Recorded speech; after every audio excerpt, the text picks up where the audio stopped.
Legalzinho, começando mais uma transmissão por aqui para falar sobre a semana decisiva de Vale Tudo, em que tivemos a morte de Odete Roitman. Podia ter sido melhor a cena, mas também tivemos audiência de 30 pontos. Vamos discutir sobre isso depois dessa semana histórica da novela das 9 e também tudo que aconteceu no decorrer da semana de bom e de ruim na novela. Vamos falar também sobre o final de As Filhas da Senhora Garcia, um dos maiores acertos dentro dessa fase bastante caótica do SBT. Vamos falar também sobre o novo reality de Boninho que pode ir para a faixa do Power Couple no ano que vem na Record. Tem também o nosso assunto sobre X Sports e o sucesso que a mais nova emissora da TV aberta tem feito nos últimos tempos. Fique conosco, hoje é sábado 11 de outubro e vai começar o Legalzinho na Rede Gesla.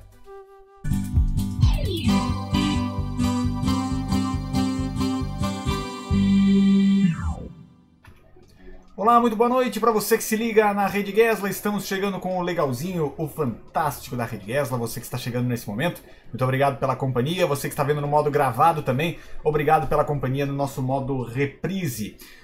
Vamos começando o nosso Legalzinho de hoje falando sobre o grande assunto da semana. Tivemos um grande assunto, um grande e importante assunto nesta semana, que foi a cena emblemática, não é? A cena emblemática do assassinato de Odete Roitman. E já aqui os suspeitos perfilados dentro da novela das 9. A gente precisa falar sobre isso porque houve muita discussão a respeito de qual era a qualidade dessa cena, se ela correspondeu ao que havia anteriormente na versão de 88, e eu quero falar um pouco sobre isso a partir de agora. Então vamos lá. Nós tivemos a cena da morte de Odete Roitman nesta semana, tivemos aqui a cena mais emblemática da história de Vale Tudo, é uma história que tem diversas etapas, diversos momentos, e a morte de Odete Roitman talvez seja uma das cenas mais emblemáticas da primeira versão, com Beatriz Segal dando um show de atuação, e naquele contexto foi uma morte acidental que aconteceu, um assassinato acidental. A Leila matou Odete Roitman acidentalmente, pensando que era Maria de Fátima e que ela estava com o Marco Aurélio. Esse é o contexto do que nós temos em 88. O contexto de 2025 é completamente diferente, não há nenhuma relação com esse contexto de 88. E por isso a gente vai observar a partir de agora como as coisas vão andar. A cena em si da morte da Odete Roitman, que é essa que a gente está comentando aqui, para mim teve muitos problemas, assim, teve muitos problemas, porque a gente esperava, eu particularmente esperava uma cena muito mais forte, muito mais impactante, né? E foi uma cena, me parece, um pouco sutil demais, simples demais para ser a cena da morte de Odete Roitman. Então eu senti muito isso. Mas o capítulo da segunda-feira foi de fato bastante interessante e conseguiu atrair a atenção do público. Afinal de contas, Vale Tudo neste dia marcou 30 pontos, pouco mais de 30 pontos de média, uma meta que a Globo vê cada vez mais distante de alcançar com as suas novelas, mas conseguiu com esse capítulo histórico, também pudera, né? Nós temos depois, na sequência dos capítulos, também um importante capítulo que é o da quinta-feira, se não me falha a memória, que é o momento em que nós temos todos os suspeitos dando seus depoimentos, a maneira com que isso vai avançando, vai evoluindo a investigação e tudo mais, inclusive muito ruim o delegado e o assistente dele, como diz Rafael Montes, se o policial da novela fosse bom, não tinha novela, né? Então esse é o fato também que acontece aqui com essa divisão dos principais suspeitos, acho que são 5 principais suspeitos que estão aqui na tela, mas eu acho que Manuela Dias provavelmente reserva uma outra movimentação para falar sobre essa morte da Odete Roitman. Provavelmente vai ser uma colaboração de personagens para conseguir causar algum fator surpresa mais forte. Eu acredito muito que seja Maria de Fátima. Acho que pode ser Maria de Fátima com a ajuda de alguém improvável. Acho que esse é um ponto importante da gente imaginar, pensar a partir de agora. Apesar das críticas à simplicidade dessa cena, que é épica, por exemplo, eu acho que a Manuela Dias acertou ao investir um pouco mais no popularesco mesmo. Popular, e entender que é preciso voar. Voar, subir, como diria Biafra, né? E conseguiu passar para a audiência essa ideia de querer acompanhar o que aconteceu. Tanto que a novela bateu recordes durante a semana, embora tenha tido capítulos fracos, principalmente ontem à noite, por exemplo, e hoje à noite, pela sinopse, também nós temos um capítulo fraquíssimo.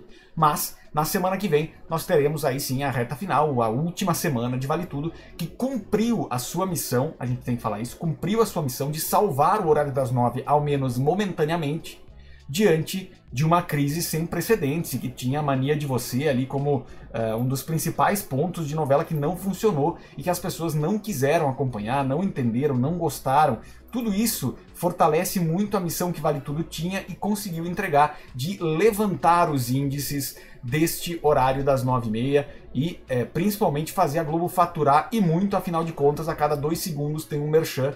Tudo é oferecimento. Eu achei até que as fabricantes de armas estariam, né, patrocinando o tiro em Odete Roitman, coisa do gênero.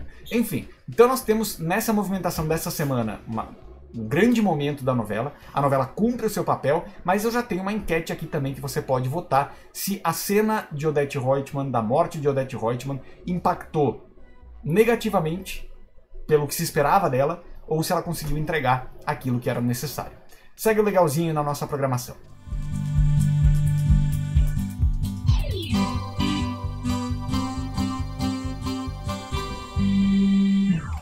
Deixe o seu like, deixe o seu comentário, participe conosco. Vamos adiante por aqui agora trazendo mais assuntos da televisão brasileira, principalmente porque temos que falar agora a respeito de As Filhas da Senhora Garcia. As Filhas da Senhora Garcia conseguiu o feito, né, de aumentar o índice de audiência do SBT durante a semana, que vinha perdendo, né? A novela vinha perdendo já há algumas semanas e alguns meses. As novelas anteriores infantis, né, vinham perdendo para outras obras da Record, principalmente na competição com as tramas turcas. Isso foi muito difícil para o SBT. O SBT teve que passar por uma grande reformulação, né, para conseguir chegar a esses números, mas de fato agora parece que As Filhas da Senhora Garcia estancou uma sangria que existia de audiência e conseguiu trazer de volta um público para o SBT. O canal do Vanucci traz essa informação aqui sobre o final da novela, que eu quero repercutir com vocês, dizendo: As Filhas da Senhora Garcia termina como o melhor investimento do SBT. Mais do que audiência, a novela corrigiu o erro que o SBT insistia em manter. Diz aqui o Vanucci no texto publicado hoje: As Filhas da Senhora Garcia chega ao seu final com a missão mais do que cumprida. De todas as novas apostas do SBT anunciadas em 2025 até agora, a novela é a que trouxe os melhores resultados. Apesar de fechar na terceira colocação em audiência, a produção freou uma crise sem precedentes com o desgaste das histórias infanto-juvenis da emissora. A Caverna Encantada escancarou de vez que a teledramaturgia infantil da emissora estava na UTI e estava muito difícil mesmo a coisa ali com as novelas infantis. A gente sabe disso, o quanto foram, de certa forma, prejudicaram o desempenho geral do SBT em outros momentos também. Nós temos então aqui também a informação que dados obtidos com exclusividade pelo canal do Vanucci dizem que As Filhas da Senhora Garcia alcançou 55 milhões de pessoas no Brasil desde a sua estreia. Houve um crescimento constante em todos os meses, diz aqui o Vanucci, mesmo que discreto, mas em nenhum momento com rejeição de público. Esse aumento aconteceu tanto no PNT quanto em São Paulo. A análise dos levantamentos aponta que a novela conseguiu reter o telespectador que entrou em qualquer um dos seus capítulos, né? Conseguiu segurar bem esse telespectador no momento em que ele chegava. Quem assistiu a um capítulo gostou da história e voltou depois, ainda que de forma intermitente. Diz o Vanucci seguindo aqui na matéria dele: o público de As Filhas da Senhora Garcia foi formado por 63% de mulheres e 37% de homens. A maior parte dos telespectadores, 55%, pertence à faixa 50+. Pessoas com entre 18 e 40 anos representaram 36% de quem assistiu a novela e somente 9% do público entre 4 e 17 anos, o que ainda me parece um número muito alto. 9% nessa faixa de público é um número alto, na minha visão. Ou seja, o SBT acertou ao tirar do ar uma novela infanto-juvenil para apostar numa história adulta com todos os bons elementos de folhetim. E de fato, né, o SBT escolheu um título que também tinha tons de novela turca, né? Novela turca também, que tem todo esse sucesso, toda essa movimentação, e o SBT faz essa escolha, para mim, acertada de colocar essa modificação também. Ou seja, diz o Vanucci, o SBT acertou ao tirar do ar uma novela infanto-juvenil, já falei, para trazer numa história adulta com os bons elementos do folhetim. O levantamento sobre o perfil do público ainda aponta que a classe C representou 51% da audiência, seguida pela D e E com 27% e a B com 22% de participação. Estratégia e recordes, traz aqui também o Vanucci sobre números importantes que a novela alcançou na sua trajetória. A direção do SBT não economizou na estratégia para conseguir o melhor de As Filhas da Senhora Garcia. Inicialmente ajustou o horário e esticou o SBT Brasil para se beneficiar com o término do Jornal da Record, onde há troca de público. Paulo Apóstolo não apresentou a mesma retenção de telespectadores de Força de Mulher, apesar de manter a vice-liderança em toda a faixa de exibição, né, de As Filhas da Senhora Garcia. Nós tivemos também aqui a informação de que, apesar de... Entretanto, a distância entre as duas produções foi pequena e o mesmo se repetiu no confronto com A Vida de Jó. Além disso, às quartas-feiras, o SBT aumentou a duração do capítulo de As Filhas da Senhora Garcia para transformá-la em opção ao futebol na Globo e assim conquistar quem assistiu a Vale Tudo. O promocional de As Filhas da Senhora Garcia lembrou o SBT de antigamente, assim, né? Eu acho que teve muito disso.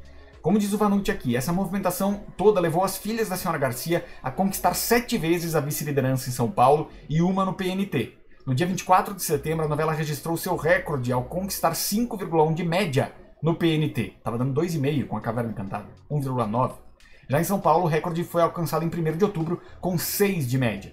Levantamento do canal do Vanucci, obtido com exclusividade, ainda aponta que As Filhas da Senhora Garcia acumulou audiência mês após mês. Na comparação entre as duas últimas e as 2 primeiras semanas de exibição, a audiência foi 62% superior no PNT e 48% em São Paulo. São esses números que comprovam o acerto do SBT ao trocar as tramas infantis por tramas adultas. A partir de agora, caberá a Amar manter e ampliar o território conquistado pela saga de Ofélia Garcia. A gente sabe também que a Amar tem tido certas dificuldades, não começou daquele jeito que o SBT esperava, mas vamos ver quais serão os desdobramentos a partir de agora de Amar, e que bom que o SBT se deu conta do que a Record ainda não se deu conta, e segue insistindo na novela bíblica. Vamos ver o que vem pela frente. Segue o Legalzinho agora com a sua participação.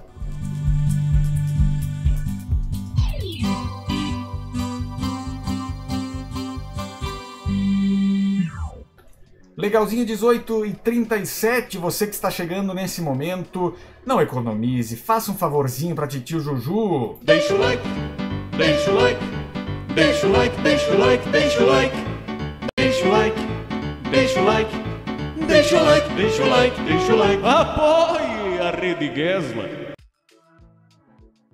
Apoie a Rede Gesla. Agora sim voltamos com o nosso áudio decente. Nosso áudio não estava lá muito legal. Vamos lá, seguindo aqui com vocês que estão nos acompanhando, deixa aqui seu like, seu comentário, sua participação, sempre muito importante para a gente poder juntos construir a nossa história por aqui, e faça parte também do nosso canal no WhatsApp. Deixa eu mandar um abraço para quem está nos acompanhando. Por enquanto, na nossa enquete, a morte de Odete Roitman poderia ter sido uma cena melhor. 76% diz que sim, 24% diz que não. Vamos lá, Ana Paula está conosco, Luiz Henrique Pinho também, Olivaldo Coelho, obrigado pela companhia, Gustavo Henrique também conosco, Chaparrão nos acompanhando, Zezinho Gonçalves também, o Ivonaldo perguntando se eu estarei na revista de sábado. Estarei lá também gravado, mas estarei.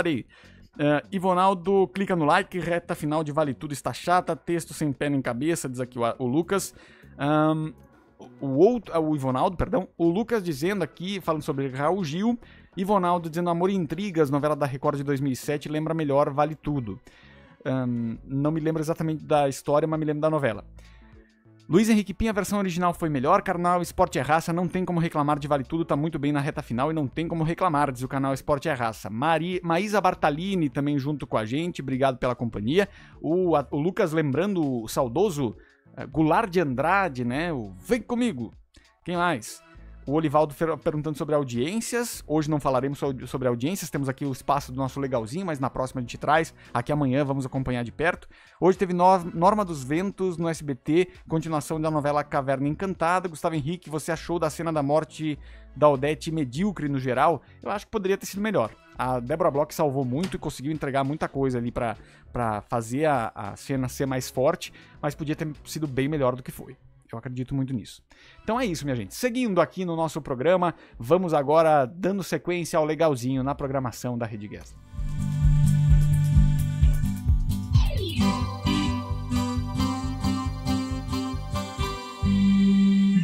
Deixa o like, 6h40. deixa o like.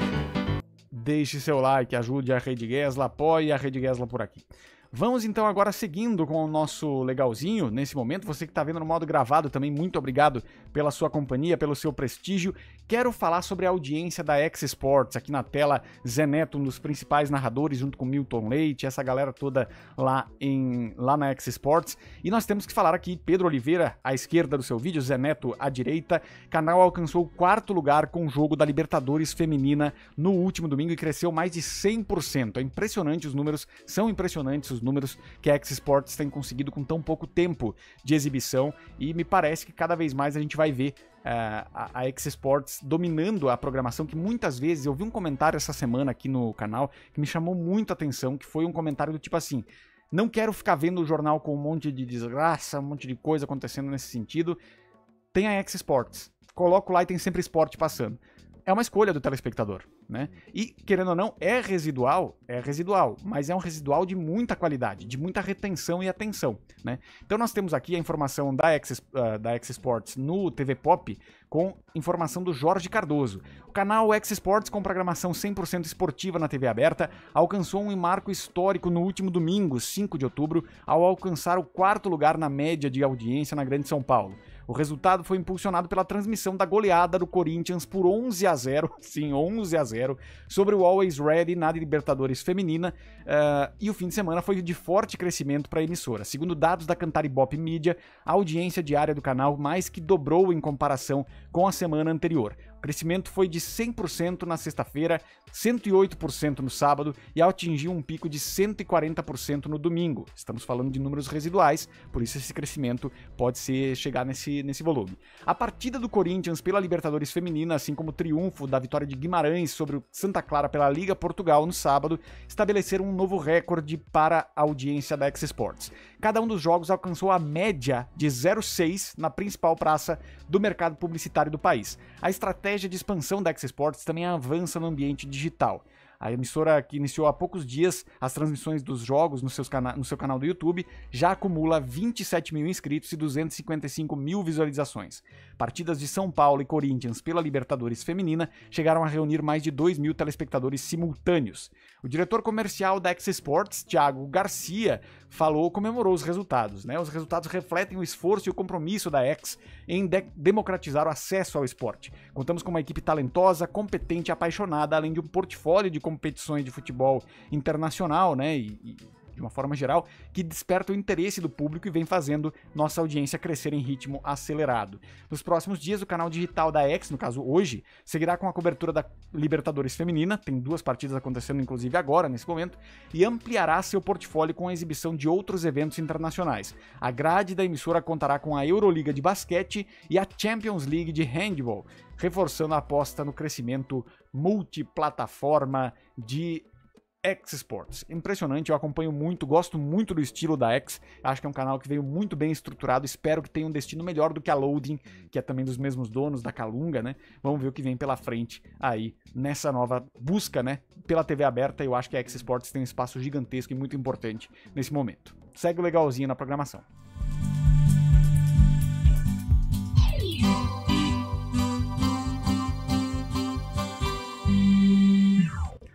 Legalzinho, 18h43, obrigado pela sua companhia, obrigado pelo seu prestígio de sempre. Nós vamos seguindo por aqui agora com a nossa programação, falando sobre Boninho na Record. A gente falou várias vezes sobre as especulações dessa possibilidade. Boninho, que nesse momento está com o The Voice Brasil no SBT e no Disney Plus. Depois da saída da Globo, a estratégia do Boninho foi criar produtos para vender para várias emissoras através da sua produtora. E nós temos aqui então a informação do portal O Planeta TV, que diz o seguinte: inclusive o Boni deixou um pouco escapar isso numa das suas entrevistas e foi o que chamou a atenção também. Então, olhando aqui para essa estratégia, a Record e o diretor Boninho estão em negociações avançadas para produzir um reality de confinamento em 2026, destinado ao espaço atualmente ocupado pelo Power Couple. As tratativas envolvem também executivos da Teleimage, que já faz, né, a gestão de A Fazenda e também dos outros realities da Record, e podem resultar em um dos acordos mais surpreendentes do entretenimento recente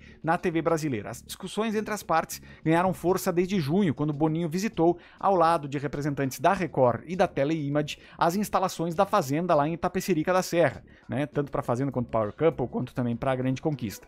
A proposta é que o projeto entre em produção logo depois do término do BBB 26, aproveitando a lacuna deixada pelo reality de casais. O anúncio oficial, no entanto, ainda não foi feito, porque o diretor está envolvido no lançamento e gestão agora do novo The Voice Brasil, agora produzido pela Disney em parceria com o SBT, exibido desde segunda e com temporada prevista até dezembro. Embora a Record seja a principal interessada, Boninho também avalia novas colaborações com outras emissoras, diz aqui o Planeta TV, como a Band e até com plataformas de streaming como a Netflix. O movimento segue uma tendência global da indústria televisiva, a criação de projetos híbridos, que combinam exibição linear, distribuição digital e mirando diferentes públicos e formatos. Inclusive mirando um formato internacional, que é aquele formato de produtores e showrunners criando, né, com as produtoras o produto e entregando pronto para a emissora exibir.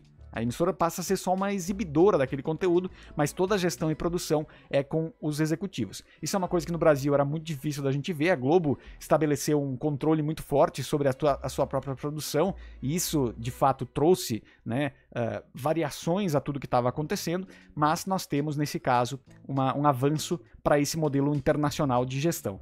Caso o contrato com a Record seja fechado, Boninho não assumirá os programas já existentes sob a direção de Rodrigo Carelli, responsável por A Fazenda e Power Couple. A emissora pretende manter estruturas paralelas, permitindo que cada diretor conduza seus próprios projetos sem interferência. Isso é importante porque eu acho que Carelli é o rei da Fazenda e ele precisa continuar fazendo seu trabalho. Certo, minha gente? Segue o legalzinho para nossa etapa final lendo seu comentário e você fica conosco por aqui.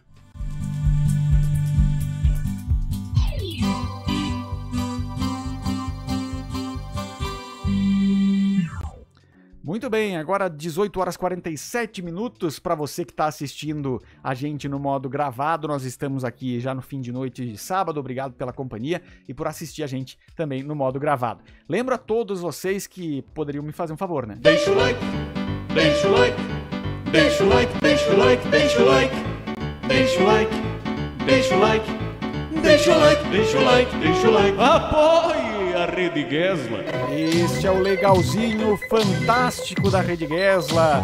Obrigado pela sua companhia, obrigado pela sua atenção. Nós vamos aqui ver o que diz o povo brasileiro que está nos acompanhando. Vamos lá. O Chaparrão está conosco, também a Ana Paula, amanhã é Dia das Crianças. Guegué nasceu em 91, sim, Guegué nasceu em 91. Quem mais? Luiz Henrique Pinho, na novela Amor e Intrigas, a Valquíria vendeu as máquinas de costura da mãe e foge pro Rio de Janeiro. Em Vale Tudo, a Maria de Fátima vende a casa da mãe, tá certo. Muito bem. Muito bem, minha gente. O Olivaldo já falou que meu relógio tá certo com o dele, tá tudo certo. E eu agradeço demais a sua companhia aqui ao vivo. Neste sábado à noite, a gente vai ficando por aqui com o nosso legalzinho, o fantástico da Rede Gesla. Lembrando sempre que você pode participar da nossa programação. Torne-se membro do canal também, se fizer sentido pra você, vai me ajudar demais. E a gente fica por aqui com ele, o legalzinho, o fantástico da Rede Gesla. Um grande abraço pra você e amanhã a gente tá de volta com o nosso Resenha Televisiva. Um abraço e até lá.